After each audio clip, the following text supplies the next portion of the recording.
What's up, y'all? Welcome back to my channel. We are back with another pumpkin recipe. Today we are making this fantastic and healthy pumpkin granola. Perfect.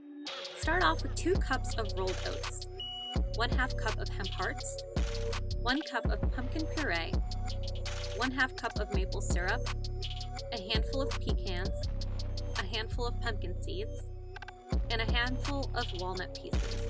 And of course, once again, our secret ingredient, which I use on everything pumpkin flavor, is this Trader Joe's pumpkin pie spice. You will also need a splash of vanilla. Mix this all together. Then we're adding 1/4 cup of melted coconut oil. You want to do this at the end because the coconut oil hardens really fast. Mix this all together again and then place your ingredients on a baking sheet and spread your mixture across the sheet. Place it in the oven at 350 degrees for 40 minutes. You're going to take it out after 20 minutes and move it around so it bakes evenly.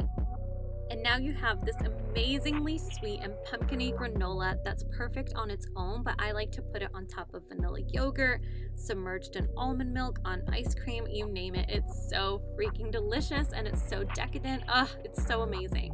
Thank you guys so much for watching. I love you guys so much. Please don't forget to give this video a thumbs up and subscribe if you're new here. I'll see you next week for another amazing recipe.